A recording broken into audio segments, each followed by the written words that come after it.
And here we get about 1 inch per week, which is 25 millimeters per week. And here up here in summer, we get 1.6, 1.7 inches per week. Now, all of you yesterday were at those Protea farms. Why do you think that this system won't apply very well there?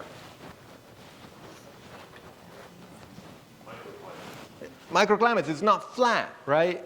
So maybe on this slope I get the sun, on the slope is facing north, I don't get the sun, right? So it's not as easy as if I had the almond, 3,000 acres of almonds in Fresno, right? Where it's all flat and it's all uniformly hot, etc.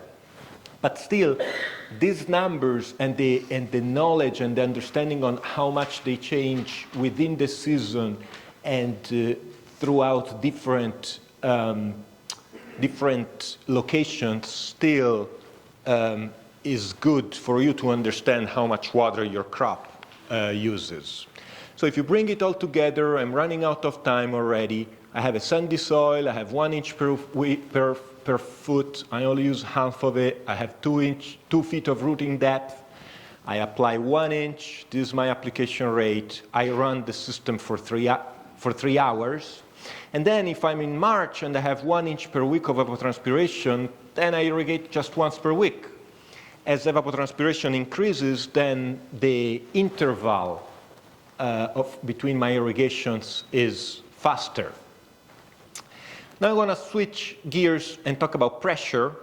If I am in this lower block, I have higher pressure, all things being equal, than on this upper block. And it's just like when you swim in a pool.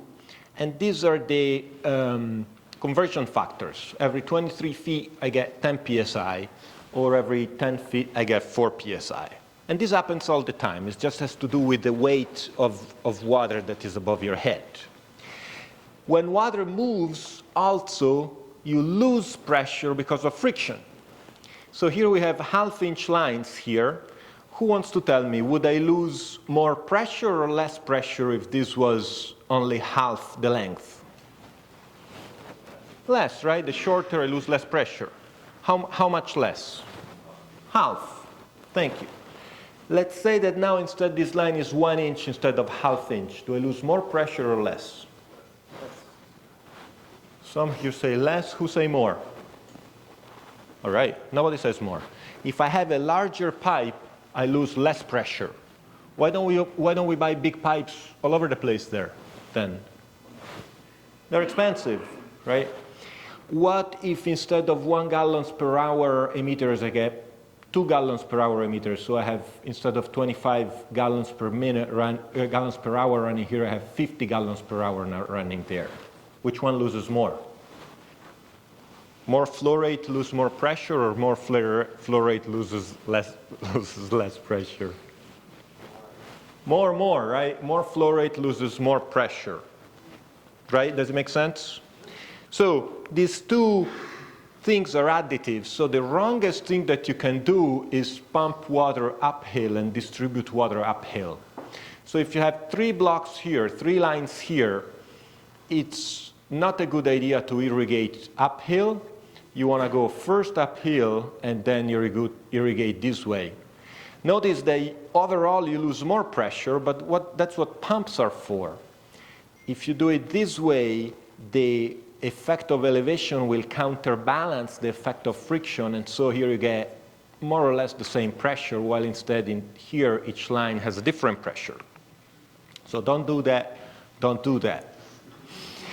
The reason why we don't want to have big difference in pressure, at the beginning of the line I have 15 psi, at the end of the line I have 6 psi, is that this emitter with high pressure will put out 1.2 gallons per hour, and these impatiens will have a lot of water.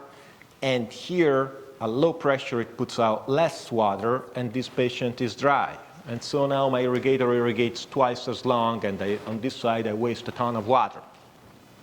Now, it turns out that some smart irrigation engineer invented some drip emitters that are called pressure compensating. They have this disc here that with more pressure it bends and it plugs an orifice, and with less pressure it relaxes and it opens up the orifice, so it compensates for the pressure. And so if I install those round ones, now I get 1 gallons per hour at the beginning and at the end. Notice that I didn't fix the pressure. The pressure is still high here and low there, right? And these pressure compensating emitters work between 10 and 40 psi. What I could have done instead if I wanted to fix the pressure, if I wanted the pressure across that pipe to be 1 minute, oh Lord, to be from 15 to drop only 14.9. Pressure regulator. A pressure regulator increases the pipe size, right? I got a big pipe, I don't lose pressure. We skip this. These flag emitters are non-pressure compensating, and so be careful, because if you put big differences in pressure, they'll put out differences in flow rate, and they work around 10 psi. If I have a block here, you don't see the numbers, we'll skip this. We have a suggestion of pressure regulators. Pressure regulators are things that burn pressure. So you have a big line here, and I got 80 psi, 70 psi, 50 psi. They all burn pressure, and so downstream of the pressure regulator, I always get 15 psi. And this is a picture that I took yesterday at the farm that you will never be able to guess. And they have a valve here, and here they have a pressure regulator, and here they have another pressure regulator, and here they have another pressure regulator. Every 4 lines they have a pressure regulator. It's going downhill, it's gaining pressure. They burn that pressure with pressure regulators, and then here on the line they have pressure compensating emitters. So if you have pressure regulators, you can break the rule, what I told you earlier, don't do it. You put pressure regulators here, and you equalize the pressure yourself with the pressure regulators. I have a lot of tools to teach you how to measure pressure. You should measure your pressure. So come see me later. I only have 1 minute before Ken turns off my microphone. Come see me, and I'll teach you how to measure pressure and have a ton of gizmos. What do we do with coyotes? I don't know. I don't know. Nobody knows. We have a lot of coyotes, and they eat the lines. There is low pressure drain valves that you can put at the end of your lines, that when you turn off your irrigation system, they automatically open at low pressure and they flush your lines. So then the coyote, when they go there and they bite the line, they won't find water there. But I don't know if they bite it because they want to drink, because sometimes we put big buckets there for them to drink, and they still bite the line. There is a guy that buys this super crazy hot sauce. It's called Insanity sauce. He mixes it. I don't know if it works, but he says it does. You mix it with vegetable oil and you spray it on the line, and get a hot dog. And he says it works. Another problem that we have is water salinity.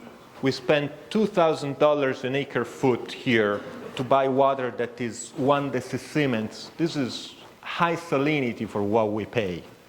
And Dennis earlier talked about high carbonate and bicarbonate. We also have well water, but here it says 1.4 decisiemens, and we got creek water that is 1.5. So whatever you do, we get high salinity. There's no way around it. And no, putting it through a Brita filter will not work. You need reverse osmosis. Salinity also contributes to Phytophthora and Cylindrocranium. Banksias like to die because of Cinnamomi. The waxflower also likes to die because of Phytophthora. It's kind of a rock scissor paper, because if you have high salinity, you should irrigate more to flush the salts, but if you irrigate more, then the soil is more wet, you get more root rot. So nobody knows what to do, but this is definitely a big problem for us. Come to see me and I'll teach you how to put a Schrader valve on an irrigation line, and thank you for your attention and for the opportunity to serve you.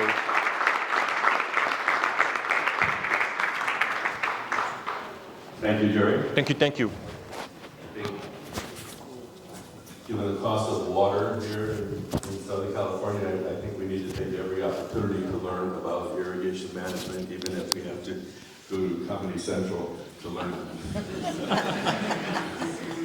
Does anybody have a question for Gerry? I think it is a compliment, yes. It is a compliment.